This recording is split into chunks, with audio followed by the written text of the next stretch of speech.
সবাইকে স্বাগতম জানাচ্ছি আমাদের ৩৭তম অনলাইন মিউজিক থেরাপি সেশনে।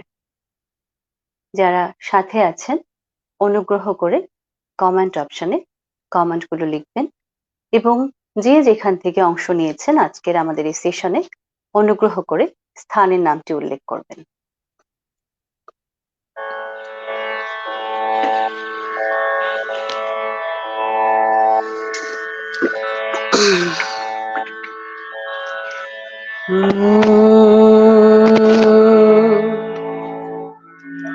सा सा धा सा सा रे गा रे गा रे गा रे सा धा सा रे गा गा रे सा धा सा रे गा गा रे सा धा सा रे गा रे सा धा सा धा सा धा पा धा सा रे गा रे गा सा रे गा रे गा सा रे गा रे सा धा सा रे गा रे सा धा सा आ आ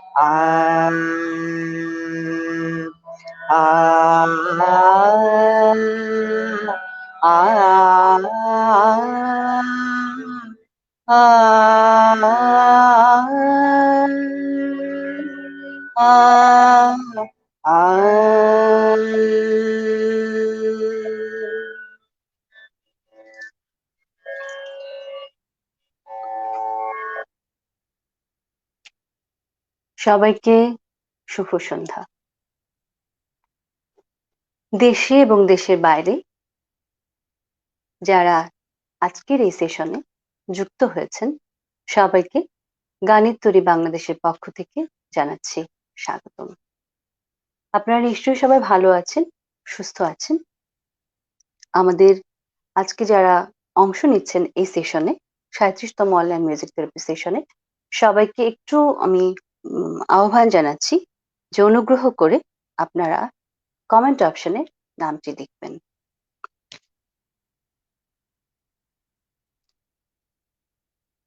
আপনারা ইতিমধ্যে কিন্তু জেনেছেন যে আমরা রাগ সঙ্গীত ব্যবহারে রোগ নিরাময় সে বিষয়ে আজকে কথা বলবো। আমরা গানের তরী বাংলাদেশ আজ পর্যন্ত প্রায় ৩৭টি সেশন আমরা করতে যাচ্ছি মিউজিক থেরাপি নিয়ে এবং এই ৩৭টি সেশনের মধ্যে আপনারা আজকে অনেকেই আছেন যারা একাধিক সেশনে যুক্ত হয়েছেন। অনুগ্রহ করে যদি কমেন্ট অপশনেও সেটা লেখেন তাহলে আমাদের জন্য বুঝতে একটু সুবিধা হবে। তো যেহেতু আমরা জানি যে আমাদের আলোচনার বিষয়টাই কিন্তু মিউজিক থেরাপি, অর্থাৎ সঙ্গীতের যে শক্তি আছে সেই শক্তিটাকে আমরা আমাদের দৈনন্দিন জীবনে কিভাবে প্রয়োগ করতে পারি সেই বিষয় নিয়ে। তো একটু যারা আজকে আমাদের এই সেশনে একেবারে নতুন যারা যুক্ত হয়েছেন তাদের জন্য মিউজিক থেরাপিটা আসলে কি ছোট করে একটু আমি বলে যাচ্ছি।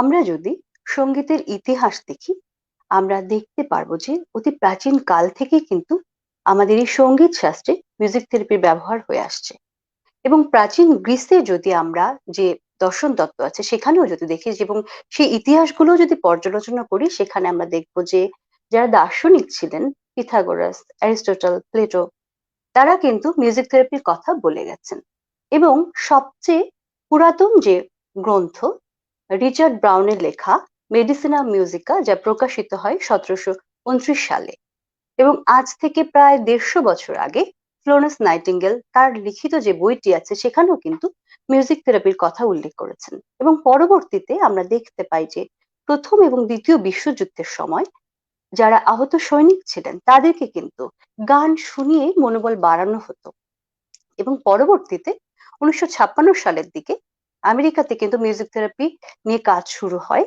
এবং এখন পর্যন্ত বিশ্বের প্রায় ১৭ থেকে ১৮টি দেশ কিন্তু মিউজিক থেরাপি নিয়ে কাজ করছে এবং আমাদের প্রতিবেশী রাষ্ট্র ভারতেও কিন্তু মিউজিক থেরাপি নিয়ে কাজ শুরু হয়েছে। আমরা গানের তরী বাংলাদেশ ২০১৪ সাল থেকে মিউজিক থেরাপি নিয়ে গবেষণার কাজ শুরু করেছি। তো আমরা বুঝতে পারছি যে সঙ্গীতের সাথে কিন্তু আমাদের মানব মনের একটি সম্পর্ক আছে এবং যখন কিন্তু থেরাপি চলে আসবে শব্দটি তখন কিন্তু চিকিৎসা বিজ্ঞানের সাথেও একটা সম্পর্ক চলে আসবে। তো এইটা নিয়ে আমরা আরো বিস্তারিত আলোচনা করব।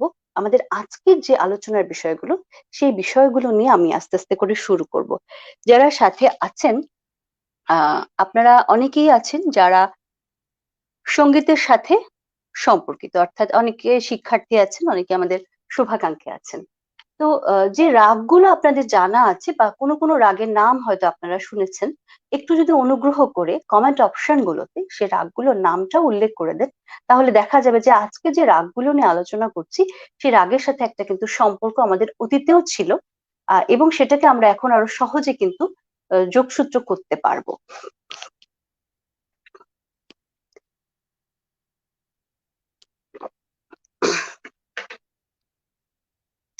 আমাদের গানিতুরী যারা সহযোগী আছেন, একটু আহ্বান করব যারা আমাদের এই প্রাইভেট গ্রুপে যুক্ত হয়েছেন সবাইকে একটুখানি আমাদের এই লিঙ্কটি দিয়ে দেবার জন্য।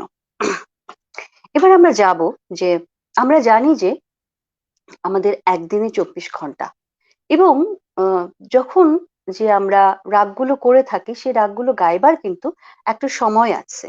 যেমন যারা সঙ্গীত শিক্ষার্থী, আপনারাও কিন্তু জানেন যে আমরা লিখে থাকি যে আমরা বিশেষ করে যখন পরীক্ষার খাতায় লিখতে হয় যে এটা রাত্রি প্রথম প্রহরের রাগ বা দিবা প্রথম প্রহরের রাগ, এরকম তো আমরা জানি। কিন্তু আসলে প্রহরটা কি? তো একদিনে 24 ঘন্টা, এই 24 ঘন্টায় 8টি প্রহর আছে।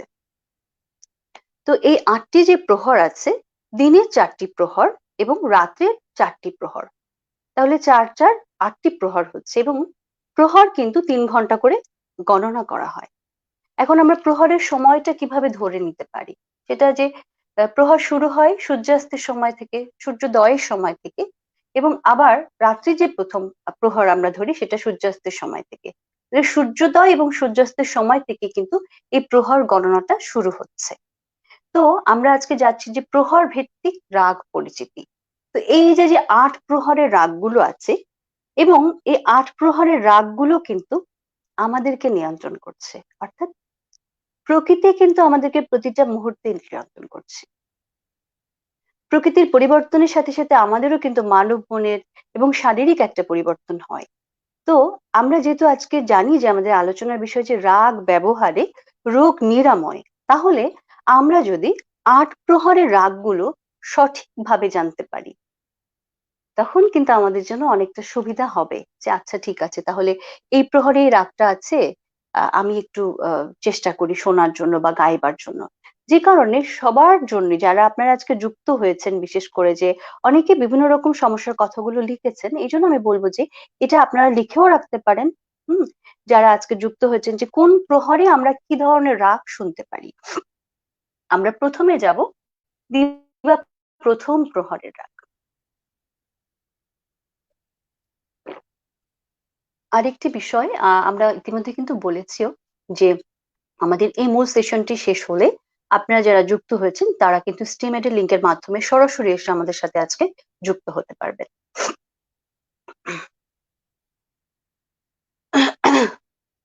আমরা একটু দেখব কোন প্রহরে কি কি রাগ।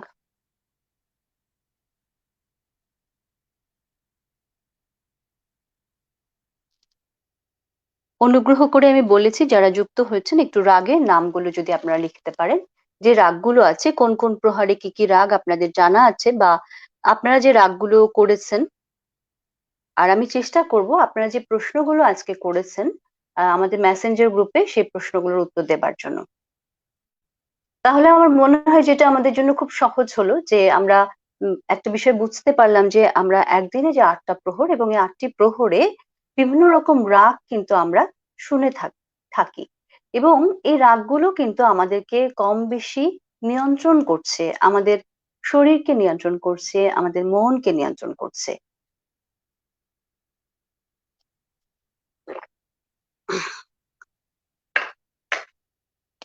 এখন আমরা যাব যে প্রত্যেকটা প্রহরের যে রাগগুলো আছে।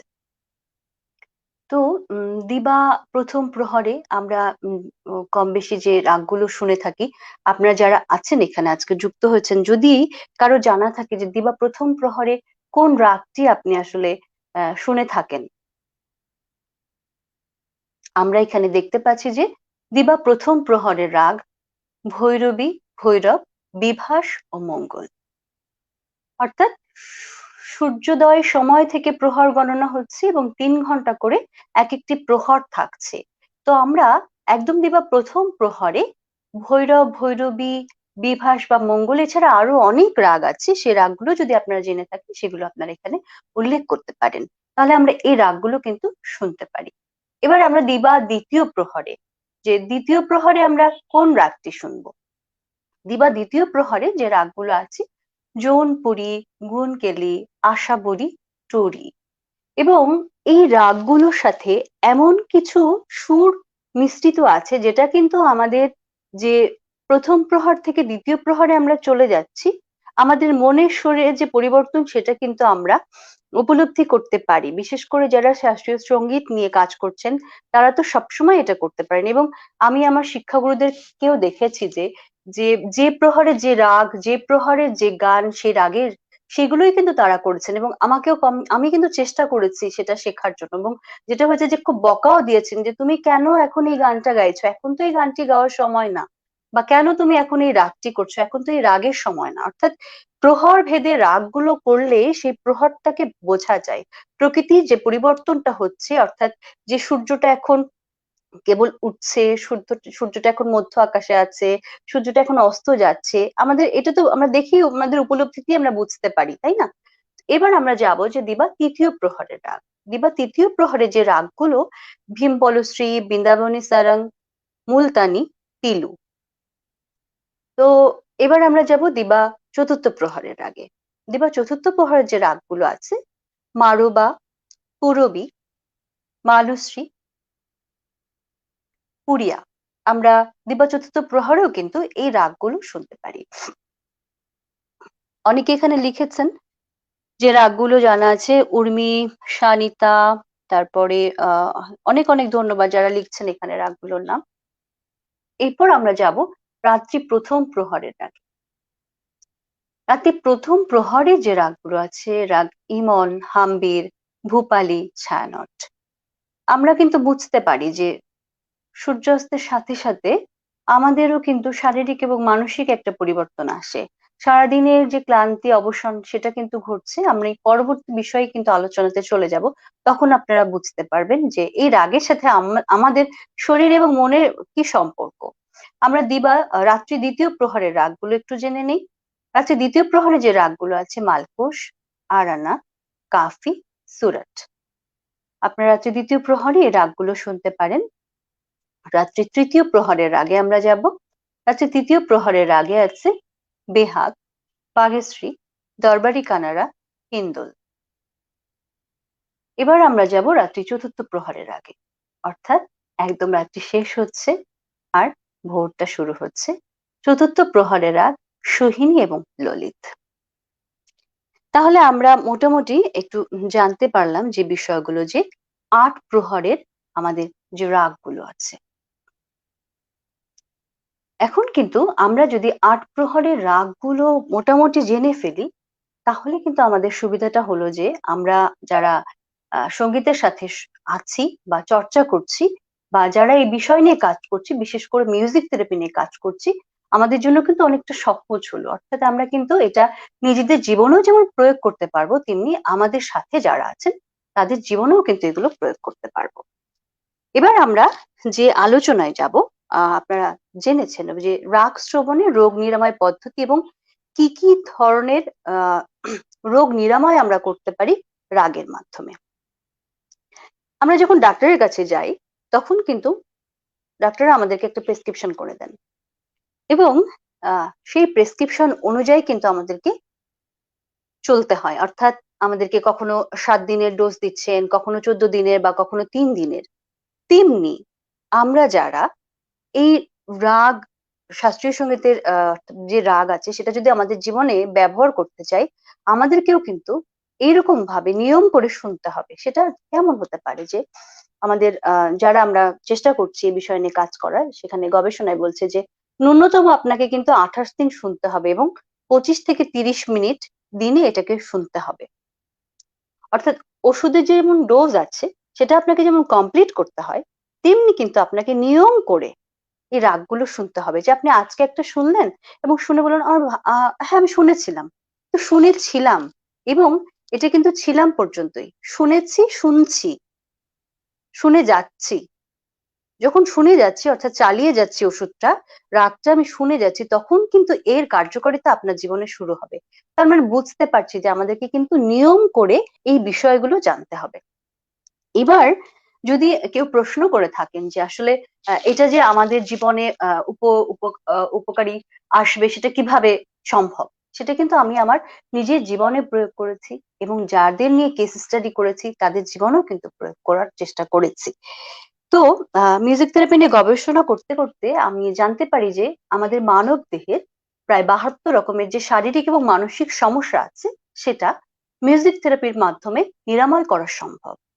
শারীরিক যে সমস্যাগুলো সেক্ষেত্রে গবেষণায় বলা হচ্ছে যে যাদের ক্যান্সারের সমস্যা আছে, স্ট্রোকের সমস্যা আছে, আহ রক্তচাপ নিয়ন্ত্রণ, হার্টের পেশেন্ট যারা আছেন, গর্ভবতী নারী যারা আছেন তাদের ক্ষেত্রে মিউজিক থেরাপি উল্লেখযোগ্য ভূমিকা রাখছে। এবং মানসিক সমস্যা যাদের, সেই ক্ষেত্রে যদি মানসিক সমস্যার কথা বলি, সিজোফ্রেনিয়া যাদের আছে, এবং এই সিজোফ্রেনিয়া তো বিভিন্ন রকম লক্ষণ আছে আমরা কিন্তু জানি, মৃত্যু ভয় আছে, ক্ষুধা মন্দা আছে, এই ধরনেরও যারা আছেন তাদেরকেও কিন্তু মিউজিক থেরাপির মাধ্যমে অনেকটা সুস্থ করার চেষ্টা করা হচ্ছে। তো আমরা আজকে যেটা জানবো যে ভারতীয় শাস্ত্রীয় সঙ্গীতের যে রাগগুলো আছে সেই রাগগুলির সঠিক প্রয়োগের মাধ্যমে কোন ধরনের রোগ নিরাময় করা সম্ভব। এটা কিন্তু আহ অনেক পরীক্ষা নিরীক্ষার মাধ্যমে কিন্তু প্রমাণিত হয়েছে, এটা একদিনে সম্ভব হয়নি। এবং আমরা যদি সঙ্গীতের ইতিহাস দেখি, সেই ইতিহাসে কিন্তু এ ধরনের অনেক গল্প আছে। যদি একটু সেই গল্পটা দিয়ে শুরু করি, আমরা কিন্তু তানসেনের নাম শুনেছি। তো সম্রাট আকবরের শাসন আমলে যখন রাত্রিবেলাতে সম্রাট রাজমহলে এসে বিশ্রাম করতেন, সেই সময়ে কিন্তু আমরা সঙ্গীত শাস্ত্রেই পড়েছি যে মিয়া তানসেন কিন্তু সম্রাট আকবরকে দরবারি গানারা শোনাতেন এবং সারা দিনের তার যে ক্লান্তি, তার অবসান ঘটতো।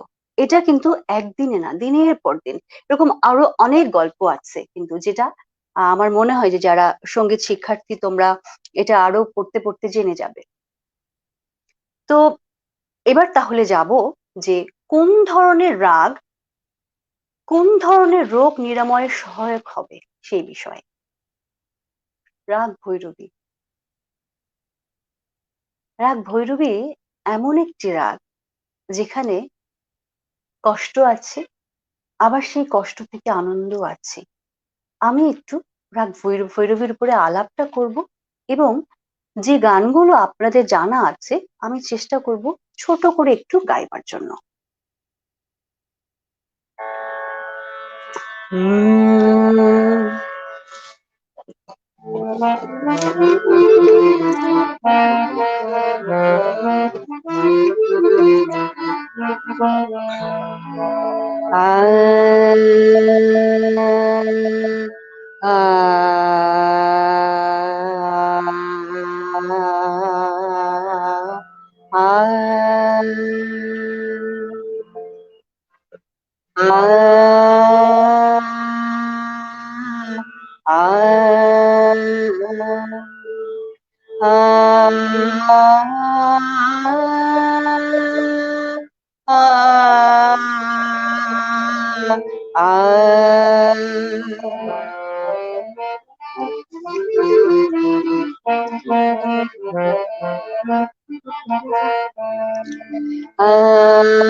তুমি নির্মল করো মঙ্গল করে মলিন